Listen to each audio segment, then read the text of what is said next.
Baik, selamat sore rekan-rekan yang terkasih di dalam Tuhan. Selamat berjumpa kembali pada sore hari yang indah ini. Kesepakatan suami istri adalah harga mati. Tetapi ada orang yang harus mati-matian untuk mencapainya. Sebagian besar lagi ada orang yang tidak mau mati untuk itu karena dia pikir udah gak mungkin melakukan itu. Padahal ini adalah sebuah prinsip yang sangat penting. Pertanyaannya, apakah mungkin prinsip kesepakatan suami istri ini masih bisa dilakukan atau dicapai?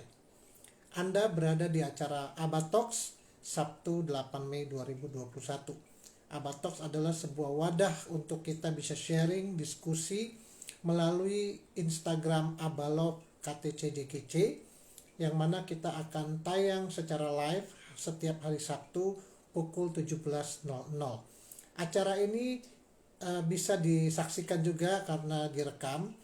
Anda, Bapak Ibu sekalian, para followers bisa melihat di dalam IGTV dari akun Abalov KTC JGC. Namun saya merekomendasikan agar kita semua yang mengikuti bisa terlibat langsung, join langsung di dalam IG Live. Ya, karena di sini kita ada Q&A ya, ruang untuk bertanya, question and answer. Nah, baik, hari ini saya akan ditemani oleh seorang rekan saya yang akan mendampingi saya sebagai moderator. Beliau adalah seorang yang ada di dalam sebuah pelayanan, yaitu pelayanan MF atau Marriage Forever, di mana pelayanan ini menolong, membantu, mengembangkan, bertumbuh bersama bagi para pasangan-pasangan suami istri. Baik, saya akan mengundang Bapak Adil untuk bisa bergabung bersama saat ini, dan saya sudah invite Pak Adil. Ini dia Bapak Adil. Apa kabar Pak Adil? Wah, luar biasa Pak Budiarto. Wah, Kayaknya tambah seger aja nih kelihatannya. puji Tuhan. Sama saja Selama Pak Sugiarto pandemi juga. lama nggak ketemu kita ya Pak. Ya, kita mungkin ketemunya lebih ke arah online ya Pak. Bertemu Iya, wajah tapi ketemunya tidak bertemu online fisik. aja nih kita nih. Iya, baik. Luar. Nah, Pak Adil, hari ini kita ada topik yang sangat luar biasa ya, yang judulnya adalah Simponi Dua Hati ya Pak Adil ya. Yes, betul. Simponi dua hati ini adalah bicara tentang bagaimana prinsip kesepakatan suami istri ini yang menyelaraskan perbedaan bersama ini bisa terjadi. Jadi Benar. memang kesepakatan suami istri ini adalah hal yang sangat penting. Nah, narasumber kita hari ini sangat luar biasa, ya. Yes. Siapa Pak narasumber kita hari ini? Pak Stefanus Sujono, Bapak Pendeta Stefanus Pak Sujono. Stefanus Sujono ya, yang sebentar Ya, lagi betul. kita akan invite beliau. Betul. Ya, beliau belum ada di sini. Saya informasikan bahwa Bapak Stefanus Sujono ini adalah penulis buku bestseller, ya. Yes. Judulnya adalah Casaluma Marriage. Jadi buku ini sudah dicetak sampai 14 edisi atau 14 cetakan. Ya, Jadi cetakan pertama dicetak habis, ada permintaan masih dicetak cetakan kedua tuh sampai cetakan ke-14, luar biasa ya. Ya, sangat luar biasa, sangat menginspirasi Pak bukunya. Iya. Nah, kita akan menunggu Pak Stefanus ya. Pak Stefanus Suyono ada di dalam chat. Mungkin Pak Adil bisa cerita sambil saya bantu Pak Stefanus tentang pelayanan Marriage Forever, Pak. Ya.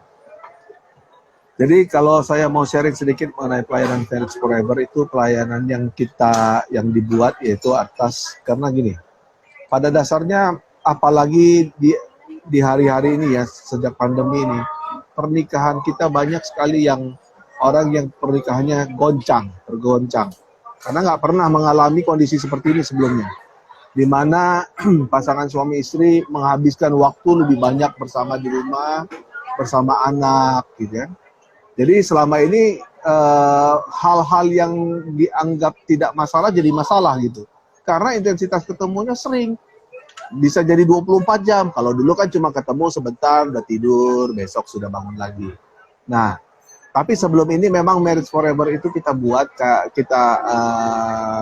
kita galakan gara-gara kita melihat bahwa pernikahan itu adalah satu kunci yang sangat penting.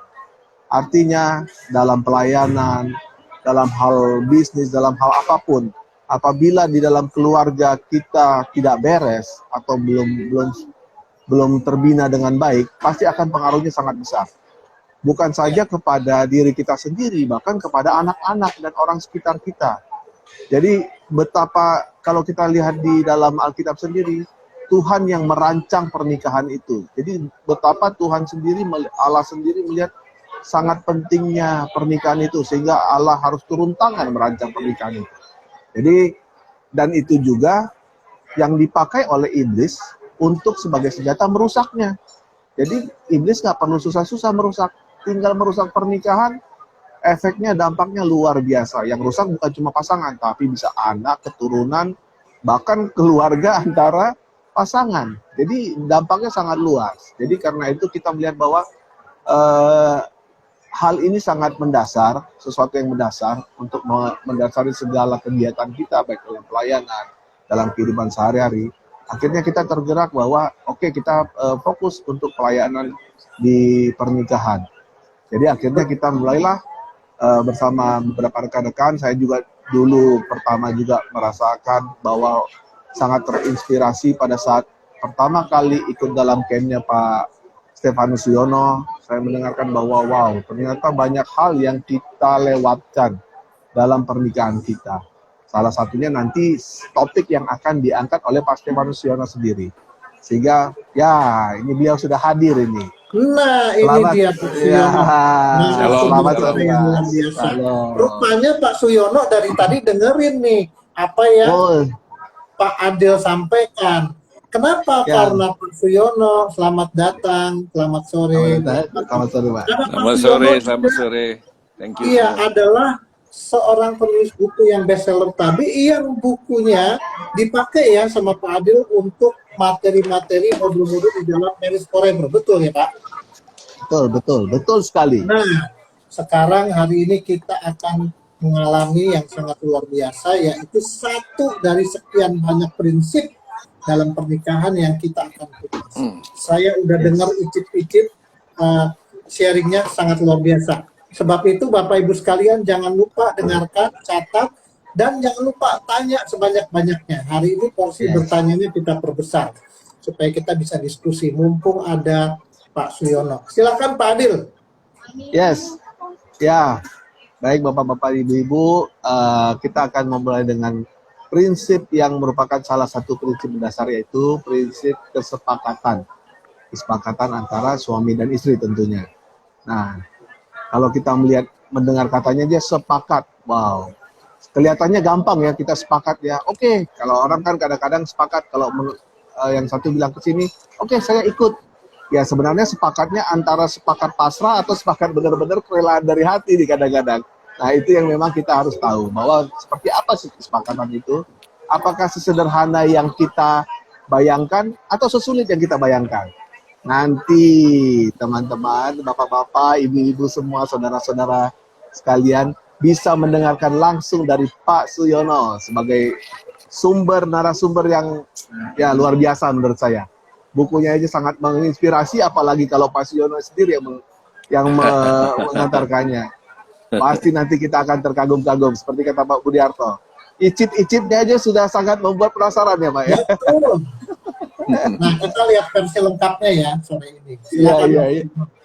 Ya silakan Pak.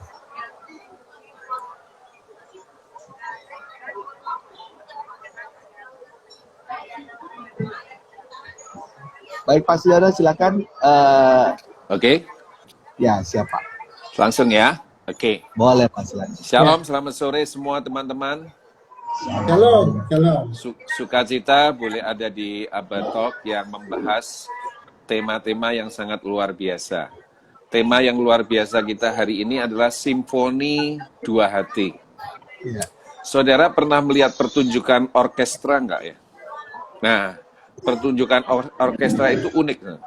Kenapa? Karena alat musik yang dimainkan itu terdiri dari semua alat musik. Ada alat musik gesek, tiup, pukul, ada alat musik, semuanya, semua alat musik itu dimainkan. Tetapi ketika dimainkan di dalam harmoni, maka akan melahirkan sebuah simfoni yang luar biasa. Nah, apakah pernikahan Bapak, Ibu, dan Saudara menghasilkan simfoni atau menghasilkan suara sumbang bagi dunia? Ya. Saya akan memulai dengan Matius pasal 18, ayat yang ke-19. Matius 18 ayat yang ke-19. Dan lagi aku berkata kepadamu, jika 2 orang daripadamu di dunia ini sepakat, perhatikan, sepakat meminta apapun juga, permintaan mereka itu akan dikabulkan oleh Bapakku yang di surga. Jadi saudara, bahwa permintaan kita itu tidak akan ditolak oleh surga kalau ada kesepakatan. Karena kesepakatan adalah sebuah kuasa, sebuah power yang menjembatani surga dan dunia. Jika 2 orang daripadamu sepakat. Nah, di dunia ini, saudaraku, 2 orang yang paling punya potensi untuk bisa sepakat itu adalah suami istri. Itu punya kuasa yang luar biasa, sehingga surga tidak bisa menjawab no. Surga selalu menjawab yes terhadap permintaan suami istri itu. Perhatikan kata sepakat. Kata sepakat di dalam ayat ini, itu diterjemahkan dari kata dalam bahasa Yunani, dari kata symphoneo. Nah, dari kata symphoneo inilah lahir kata simfoni. Jadi kesepakatan itu memang akan menghasilkan simfoni, saudaraku. Nah, itu yang akan membuat dunia diberkati.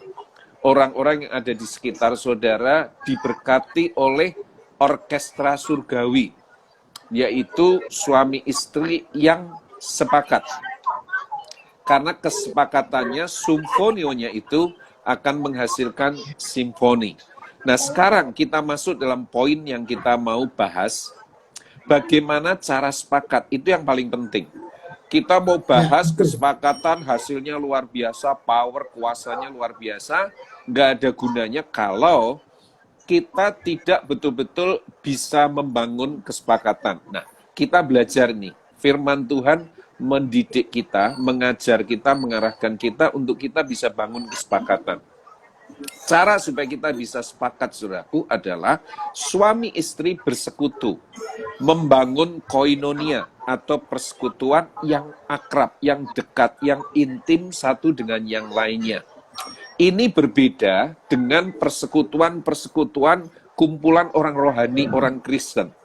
Ini berbicara tentang koinonia yang dalam, persekutuan yang dalam, luar, dan dalam. Itu ada pada suami istri. Jadi kesepakatan itu dihasilkan dari persekutuan. Nah, sekarang bagaimana caranya? Suami bisa bersekutu dengan istri, istri bisa bersekutu dengan suami, dengan persekutuan yang luar biasa. Caranya adalah, saudaraku, suami dan istri mempersekutukan bagian-bagian dari hidupnya satu dengan yang lain.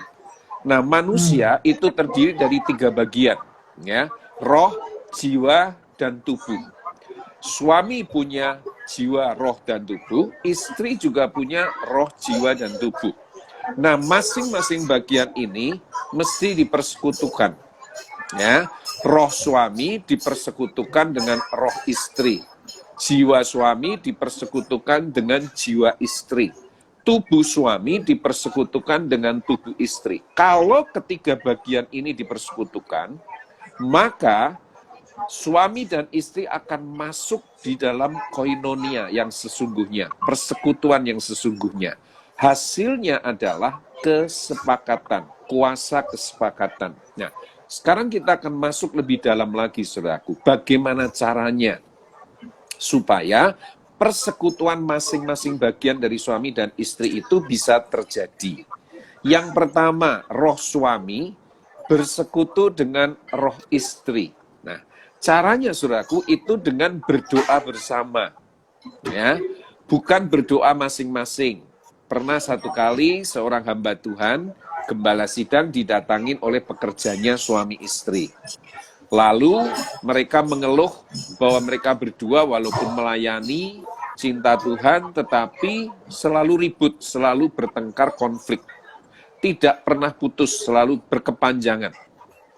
Sampai kemudian si gembalanya menganjurkan supaya mereka berdua suami istri ini berdoa bersama. Lalu dengan tersenyum, tertawa, si suami berkata kepada sang gembala, "Pak, saya dengan istri ini pelayanannya pendoa syafaat di gereja ini. Jadi kami pasti sudah berdoa, pelayanan kami berdoa. Setiap hari makanan sehari-hari kami ya berdoa, kami bersyafaat, kami berdoa. Saya tiap hari juga mendoakan istri saya juga mendoakan saya." Gembalanya berkata, "Kalian salah menangkap yang saya maksud.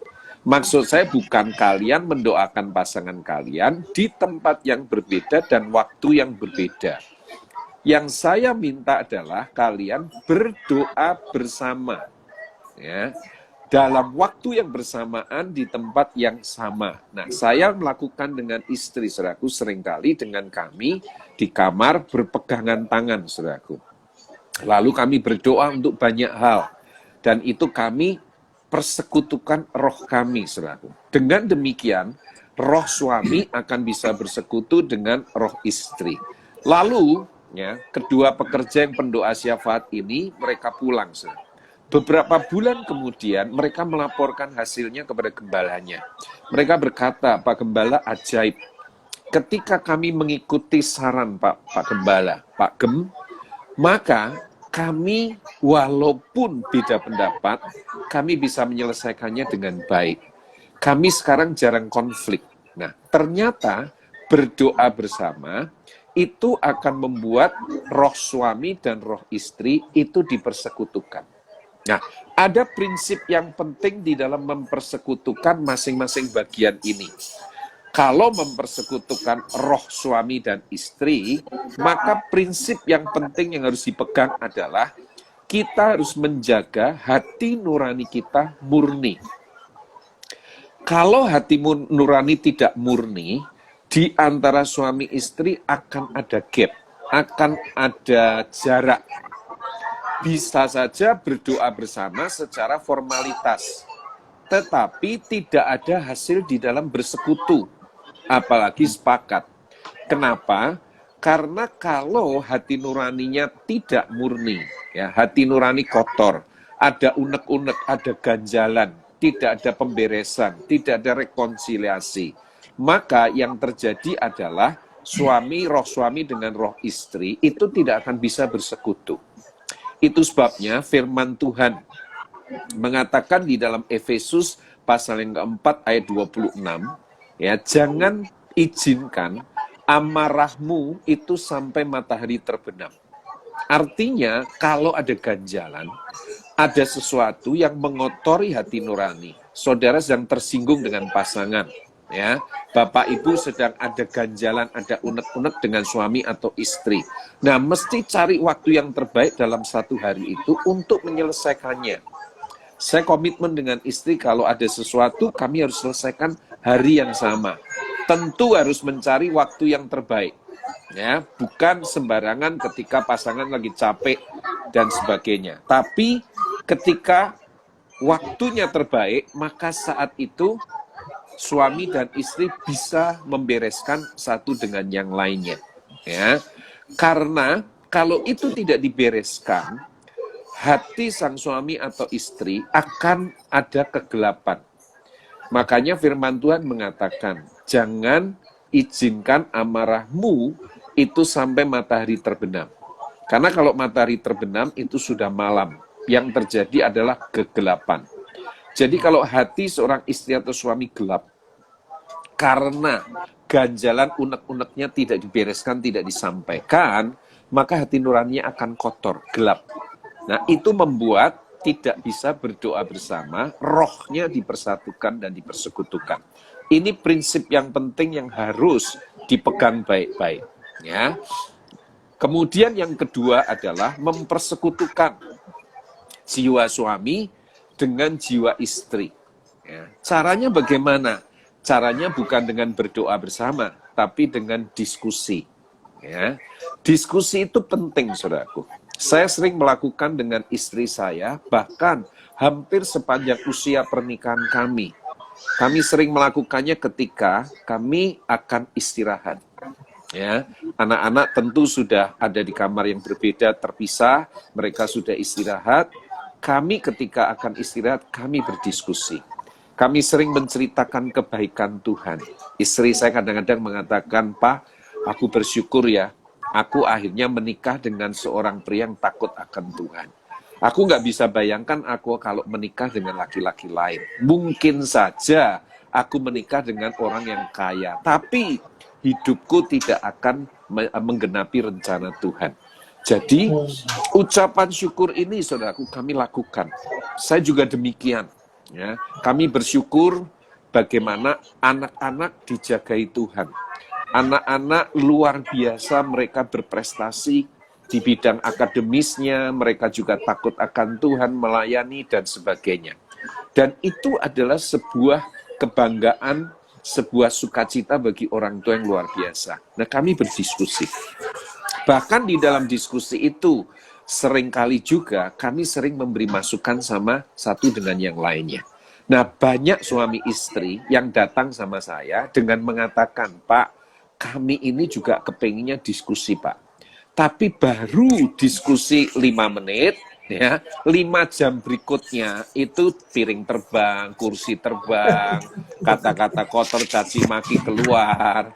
Awalnya maunya diskusi, tapi baru 2-3 menit jadi pertengkaran, konflik besar.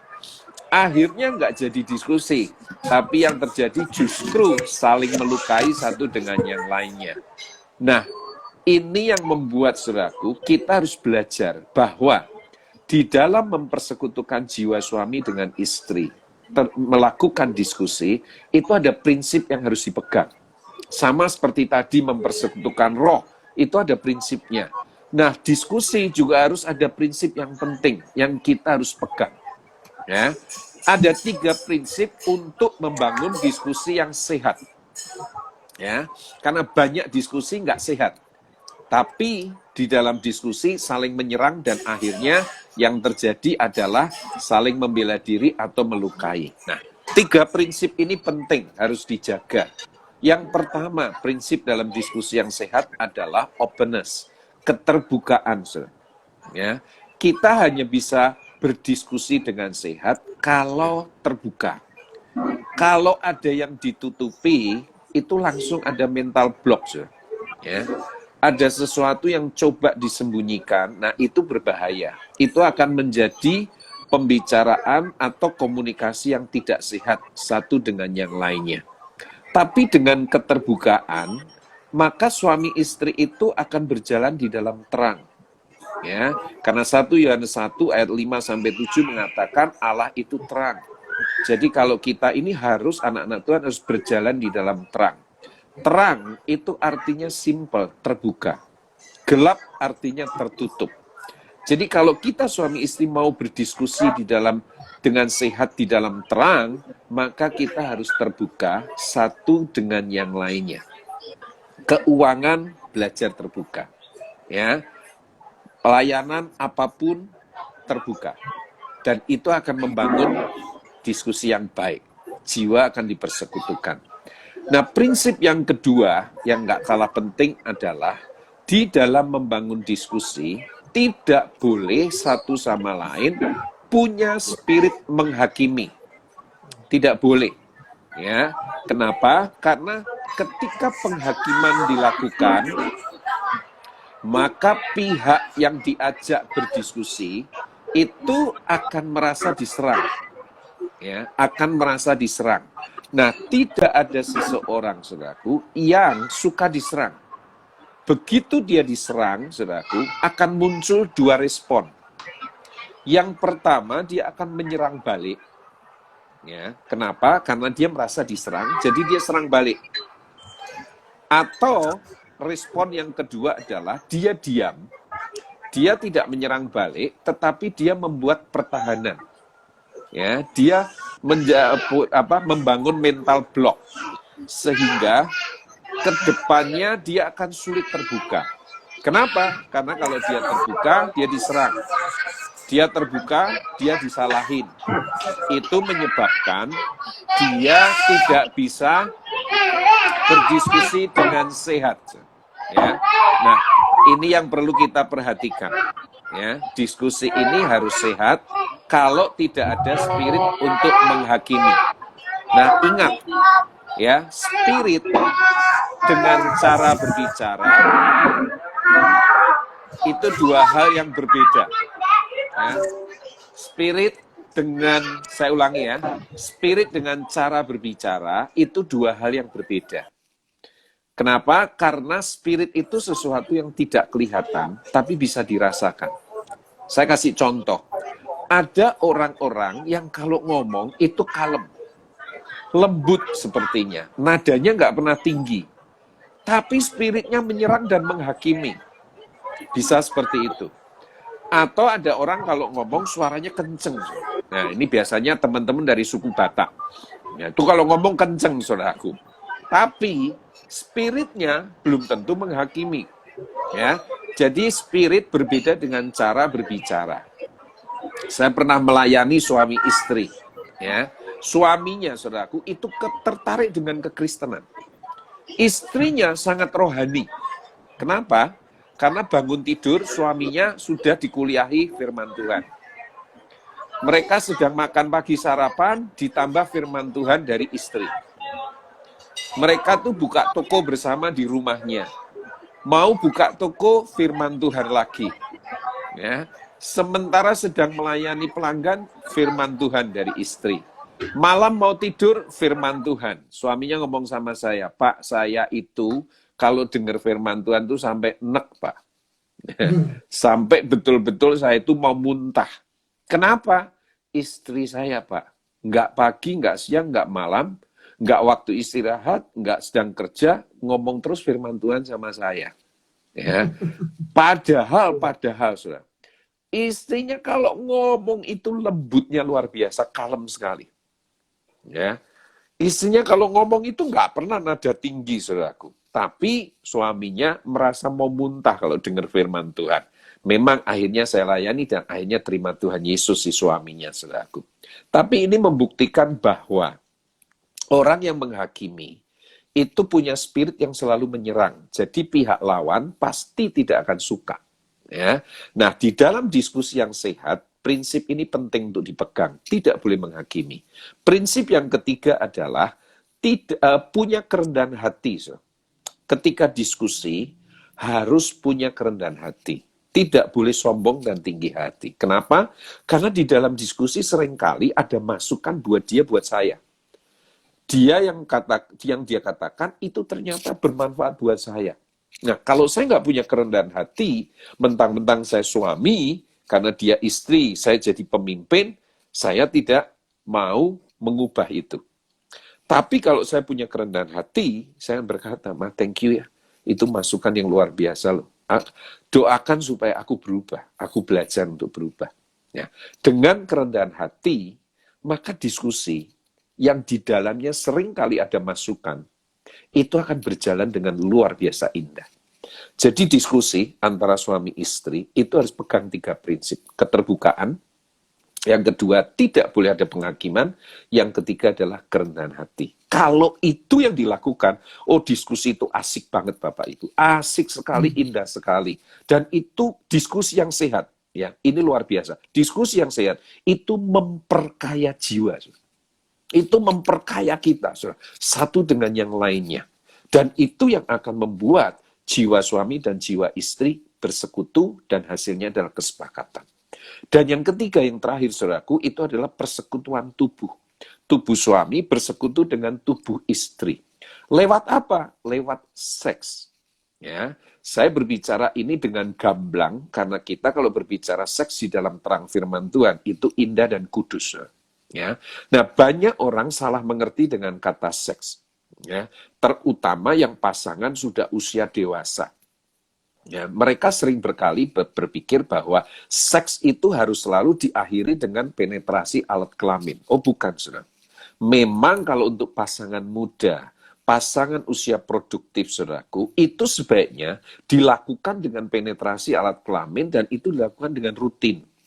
Karena itu sebuah kebutuhan yang akan mempersekutukan tubuh suami dan tubuh istri. Ingat, dua roh dijadikan satu, dua tubuh, dua daging dijadikan oleh Tuhan menjadi satu daging di dalam sebuah pernikahan. Tapi untuk pasangan yang usia sudah dewasa, saudaraku, setengah baik, di atas setengah baik, umur 60 tahun, 70 tahun, dan sebagainya, tidak selalu harus diakhiri dengan penetrasi alat kelamin. Tapi pelukan, belayan, itu mempersekutukan tubuh, saudaraku, antara suami dan istri. Ya.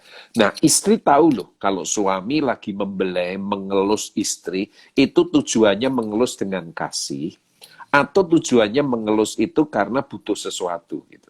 Ya, nah, itu istri bisa merasakan, saudaraku. Ya. Saudara pernah nggak berpikir bahwa kenapa manusia ya itu diciptakan Tuhan, seluruh tubuhnya itu dibungkus dengan kulit, saudara. Kenapa? Kenapa nggak dibungkus dengan tulang saja? Karena kalau dibungkus dengan tulang, saudaraku, kan, wah, kita lebih super ya. Ya, kebentur apa-apa, kena apa, kecelakaan, jatuh juga nggak ngapa-ngapa. Kenapa ya dibungkus dengan tulang? Tulang itu keras sekali, saudara. Tapi kalau dibungkus dengan kulit, saudara, kulit itu rentan sekali. Kulit itu lemah, saudara. Ya, kena api dikit aja kebakar, ya, syarafnya mati, ya. Lalu kena apa? Kena benda tajam tersayat, saudaraku, robek langsung, keluar darah, saudaraku. Ya, kulit itu rentan, kulit itu lemah. Tapi kenapa, saudara? Tuhan ciptakan manusia dibungkus seluruhnya oleh kulit. Saya percaya, saudara. Karena manusia itu butuh disentuh. Manusia itu butuh sentuhan kasih.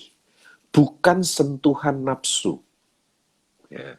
Makanya istri ngerti nih, suami kalau minta hubungan seks itu karena kasih atau karena nafsu. Ya. Nah, itu harus betul-betul diatasi, saudaraku. Dengan cara apa?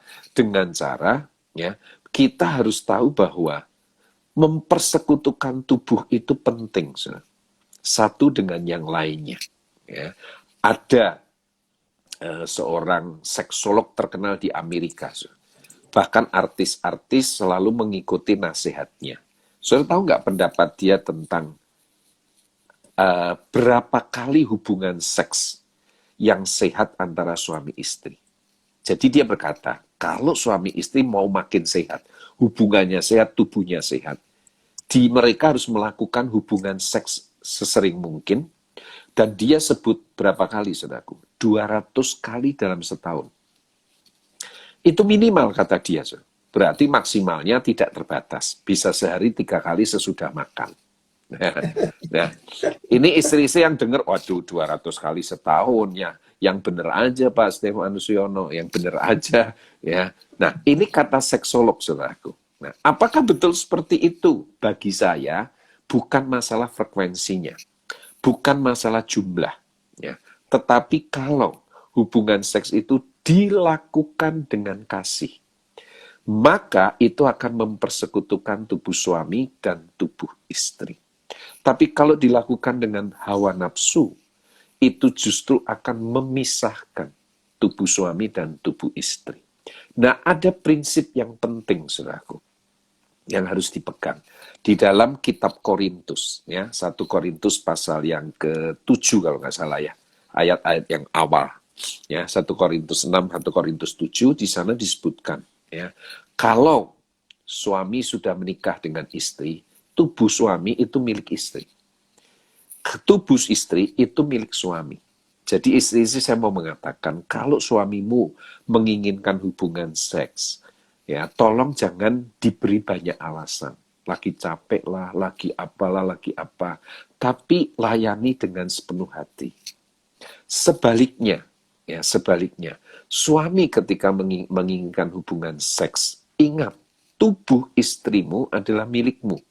Tubuhmu adalah tubuh milik istrimu. Sehingga engkau harus jaga itu dengan baik. Kenapa? Karena istri, ya, itu bisa menikmati hubungan seks kalau perasaannya itu secure, aman. Dia merasa dicintai dan dikasihi.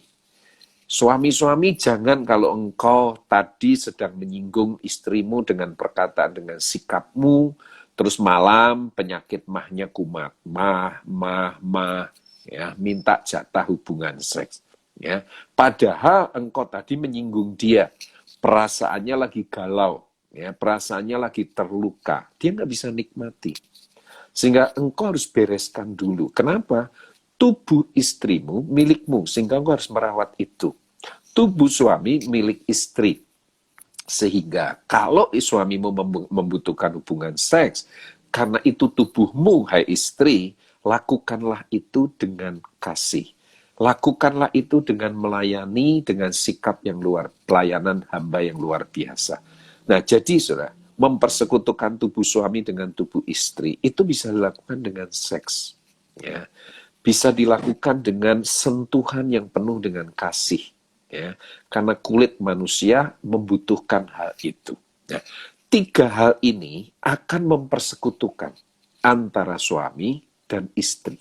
Ya, ketika persekutuan ini intim, persekutuan ini betul-betul sehat dilakukan, maka kesepakatan itu akan terjadi di situ. Kesepakatan akan terjadi. Nah, sebelum saya tutup ini, nanti masuk dalam Q&A, saya ingin memberitahu sebuah kebenaran bahwa ya, kita diciptakan Tuhan itu sebagai makhluk roh. Nah, saya akan baca dulu di Kejadian pasal 2 ayat yang 7. Kejadian 2 ayat yang ke-7. Saya akan bacakan ya. Ketika itulah Tuhan Allah membentuk manusia itu dari debu tanah dan menghembuskan nafas hidup ke dalam hidungnya. Demikianlah manusia itu menjadi makhluk yang hidup. Perhatikan, setelah Tuhan menciptakan manusia dari debu tanah, saudara. Lalu Tuhan menghembuskan ruah, saudara. Tuhan menghembuskan nafas kehidupan. Ya, nafas kehidupan. Nah, dengan demikian, manusia itu menjadi makhluk roh. Nah, ini harus dipahami, saudaraku. Kenapa? Karena manusia itu diciptakan Tuhan bukan sebagai makhluk daging atau makhluk tubuh, tetapi sebagai makhluk roh. Manusia bukan makhluk tubuh yang memiliki jiwa dan roh, tapi manusia adalah makhluk roh yang memiliki jiwa dan tinggal di dalam tubuh. Jiwa yang menjadi kepribadian dari manusia tersebut, tubuhnya adalah tempat. Paulus mengatakan kemah untuk kita tinggal. Tapi hakikat kita, eksistensi kita yang sebenarnya adalah makhluk roh. Nah, karena kita diciptakan Tuhan sebagai makhluk roh, maka ketika kita membangun persekutuan, yang harus diutamakan itu adalah makhluk rohnya. Roh suami dan roh istri. Ya. Jadi kalau saya membagikan tentang 3 persekutuan tubuh, jiwa, roh, suami dan istri, saudara jangan berkata bahwa ya Pak Suyono ngajarin ini kan hubungan seks penting, mempersekutukan, ya. Lalu suami tiap hari minta, ya nggak lihat suami istrinya begini begitu dan sebagainya terus minta jatah. Sementara ya rohnya tidak dipersekutukan, ya. Jadi harus memulainya dari manusia rohnya. Memulai dari mempersekutukan roh. Karena ketika roh menjadi satu, maka mempersekutukan jiwa dan tubuh akan lebih mudah untuk mengikuti. Tapi kalau kita memulainya, atau kita lebih dominan mempersekutukan tubuh, itu tidak otomatis akan bisa membangun persekutuan jiwa dan roh. Ya, jadi karena kita makhluk roh, kita mesti membangunnya memulai dari roh lebih dulu. Ya, sehingga kalau persekutuan jiwa itu terjadi, itu sehat dan indah. Kalau persekutuan tubuh yang terjadi, itu adalah seks yang penuh dengan kasih, bukan hawa nafsu. Ya, demikian yang saya bagikan secara poinnya, karena biasanya saya sampaikan ini beberapa sesi. Ini saya harus padatkan, ya. supaya kita bisa masuk di dalam Q&A dengan baik nanti supaya kita bisa menginternalisasi kebenaran ini. Silakan saya kembalikan ke Pak Budi.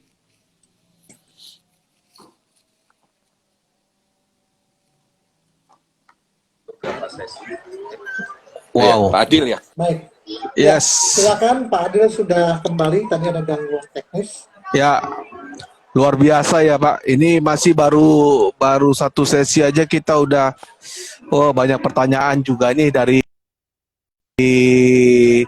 salah satu peserta kita dari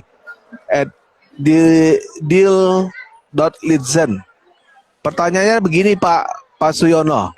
Ya. Bagaimana membangun diskusi yang sehat dengan pasangan yang sangat susah ngomong Pak? Setiap kali harus dipancing dengan pertanyaan. Wah, ini sering ya Pak, mungkin agak irit bicaranya kata orang.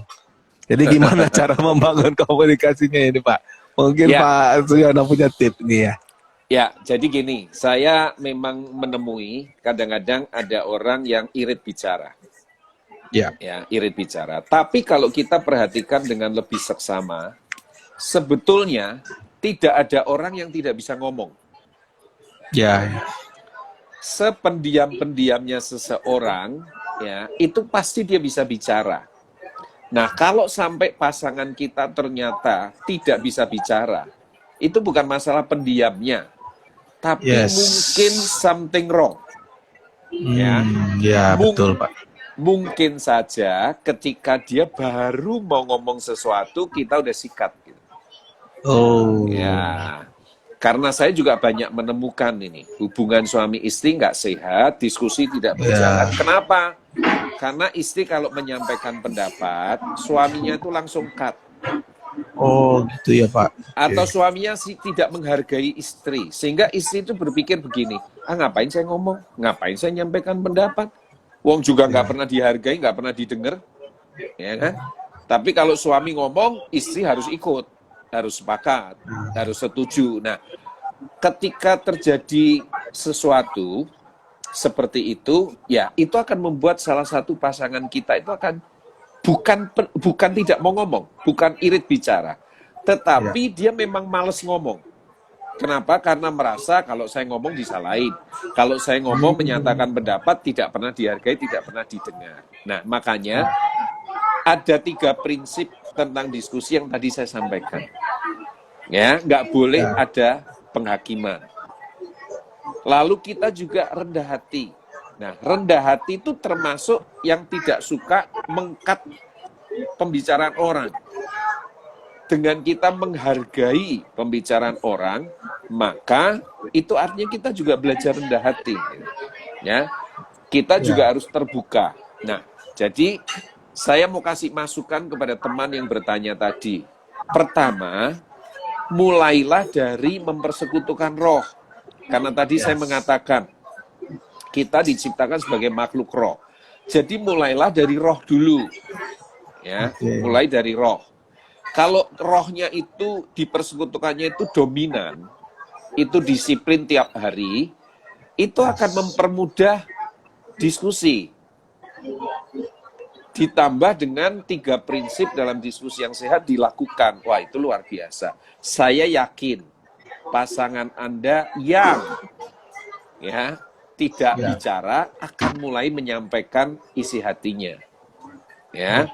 Nah, saya juga perlu memberitahu begini. Ini seringkali terjadi, ya. Orang ketika menyampaikan feelingnya itu nggak ada yang benar, nggak ada yang salah. Nah, kita kalau punya spirit menghakimi, kita sering menghakimi feeling orang lain. Ya. Kita sering menghakimi feeling, padahal nggak apa-apa. Ya. Makanya saya sering mengkonseling suami istri adalah, kalau suamimu atau istrimu sedang menyampaikan feelingnya, yang dia butuhkan hanya didengar. Bukan dinilai. Kenapa? Karena feeling itu nggak ada yang salah. Contoh misalnya, istri saya menyampaikan feelingnya. Ya, dia tadi kok ketemu sama jemaat, tapi kok rasanya dia nggak suka dengan sikap jemaat itu. Saya Oke. tahu situasinya pada waktu itu bukan jemaat itu yang sebetulnya nyebelin.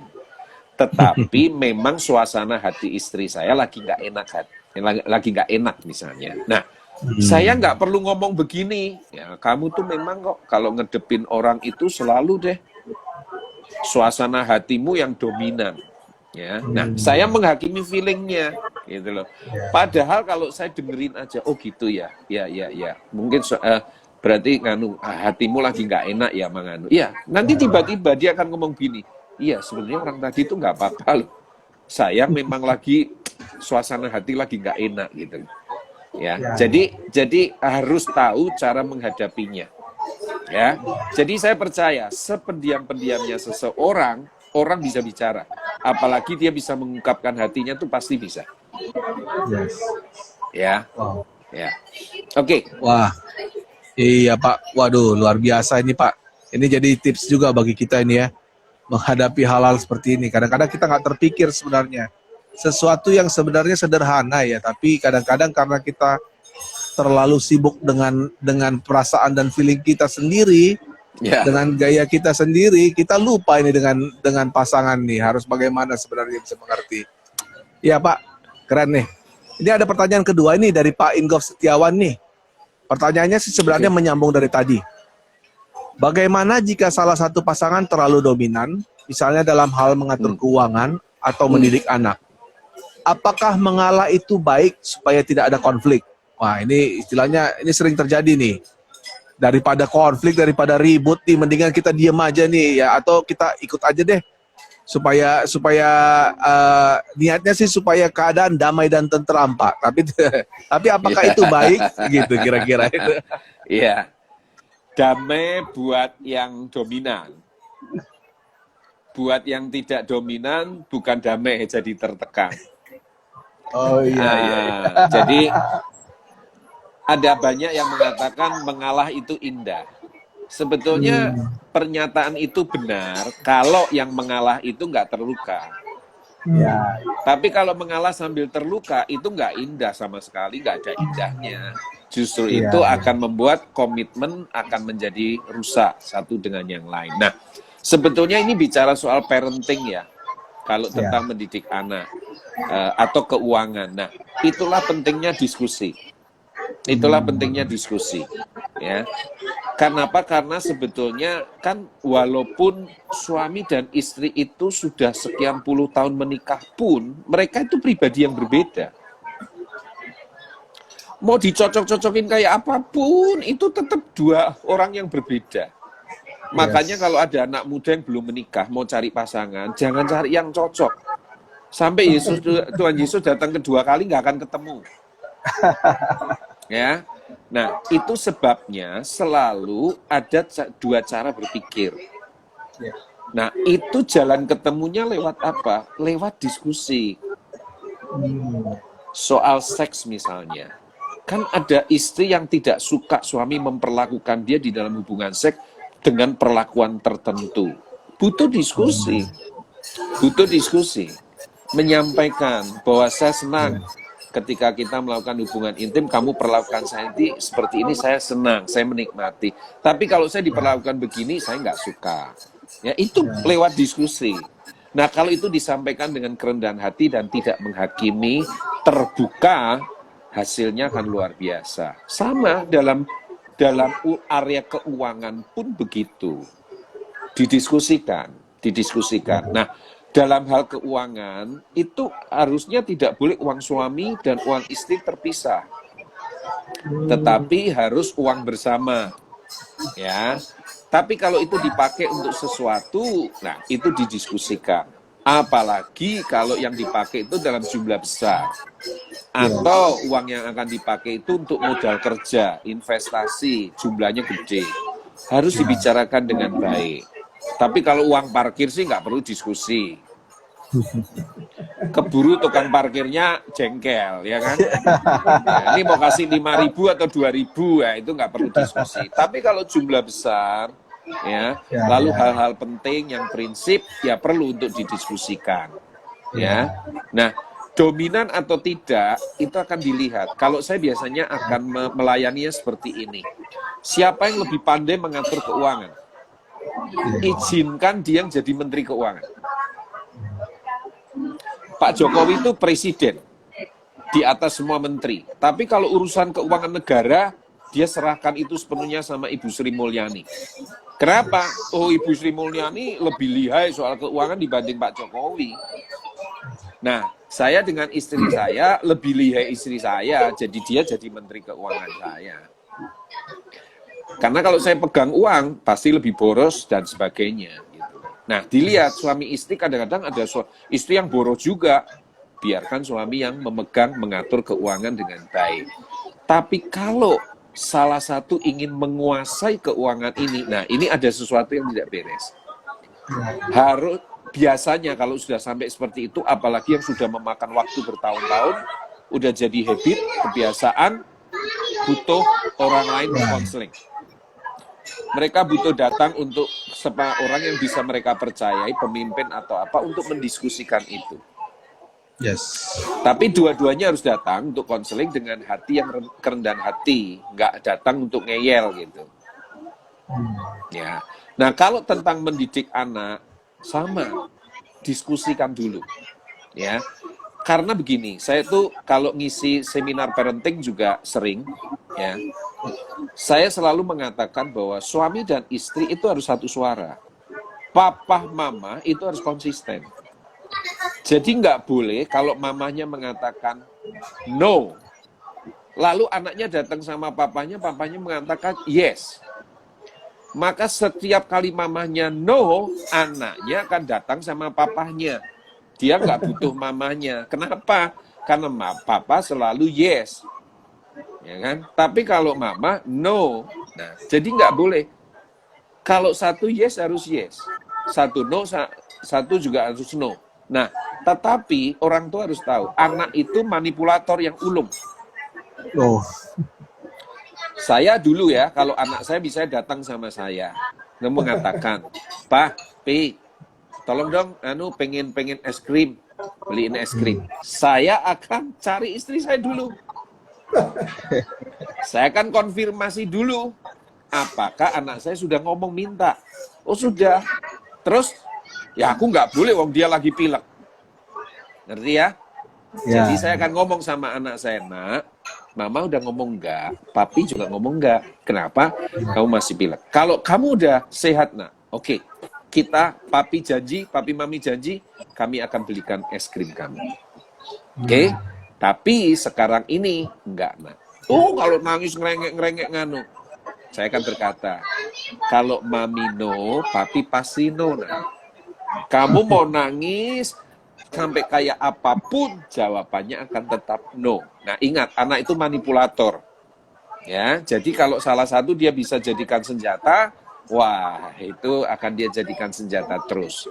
Nah, lewat diskusi, suami istri itu kalau tentang mendidik anak, harus sepakat dulu mau yang kayak apa. Ya, jangan masing-masing punya paradigma mendidik anak yang berbeda. Lalu masing-masing menjalankan sendiri-sendiri.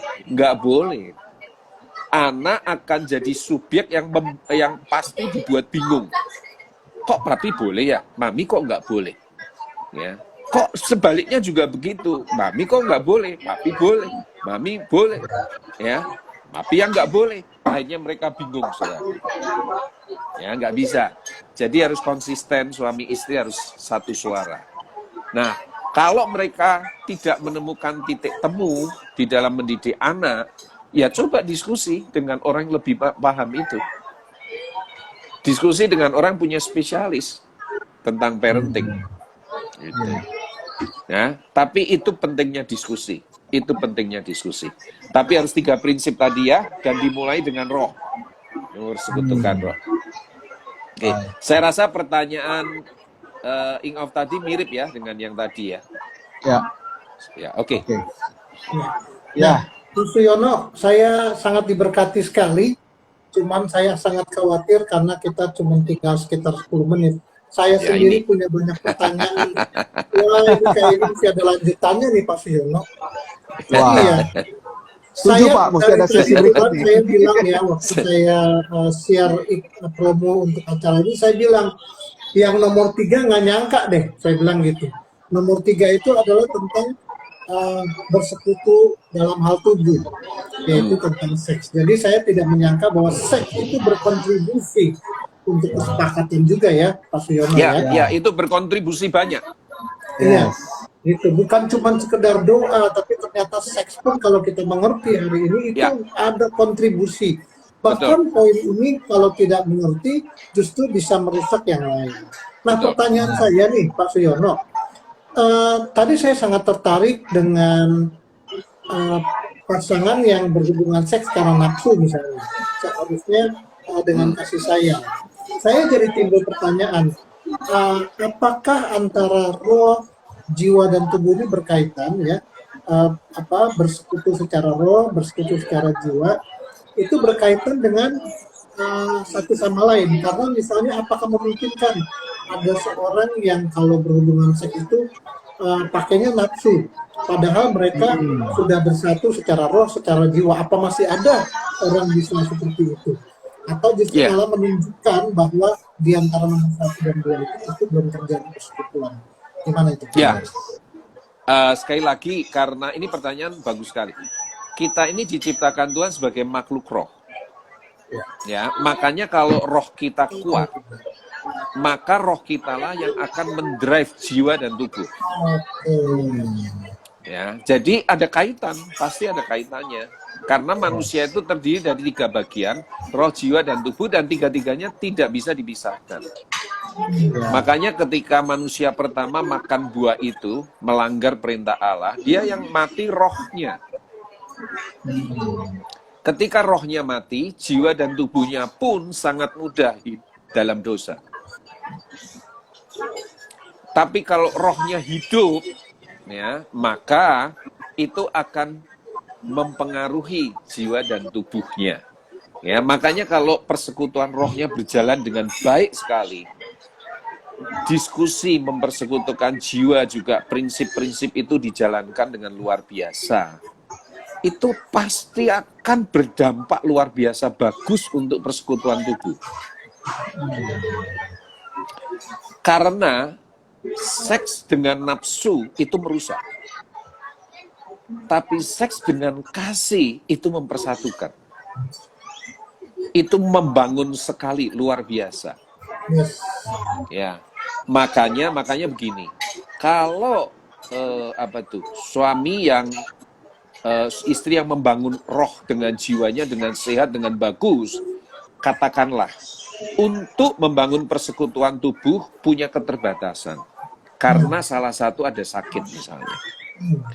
Kebetulan sakit yang diderita mungkin istrinya, katakanlah begitu. Itu mempengaruhi aktivitas seksualnya. Ya, dia jarang, maksudnya gini,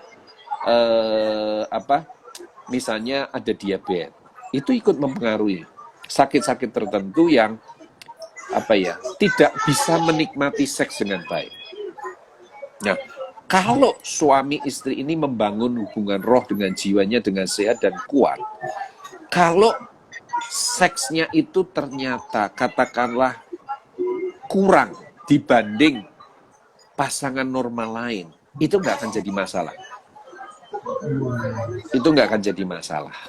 Ya, tetapi kalau tubuh yang diutamakan, seks akhirnya jadi menonjol dominan, rohnya tidak dipersekutukan, jiwanya juga satu sama lain tidak jadi satu, malah saling menolak, saling melukai, maka hampir bisa dipastikan kalau melakukan hubungan seks itu dengan nafsu, pasangannya itu ternyata tidak bisa terlalu menikmati karena ada sakit tertentu, dia akan jajan di luar. Dan dia akan menyalahkan keadaan itu untuk bisa berbuat dosa di luar rumahnya. Ya. Tapi kalau roh dan jiwanya dibangun dengan baik, tubuhnya terbatas, dia akan bisa mengatasi itu. Roh penguasaan dirinya akan bekerja dengan baik. Ya. Kira-kira seperti itu. Luar biasa ya. Jadi kita semakin tahu nih Pak Adil bahwa memang manusia ini harus hidup dipimpin roh. Memang sudah bolak-balik kita diingatkan di dalam gereja lokal kita bahwa kita harus bangun manusia roh kita. Gitu. Benar. Cuma sayangnya tinggal 5 menit lagi kita harus Iya. bisa. Ya. Saya pokoknya udah bilang sama Pak Siono bahwa Pak Siono tahun ini paling nggak 3 kali. Waduh. Ya, ya. Itu Ini harus baru lewat bicara. diskusi. Harus lewat diskusi, nggak boleh pemaksaan. Harus ada kesatuan roh dulu ya Pak ya. Oke, kita ke Jogja Pak Adil, kita ke Jogja.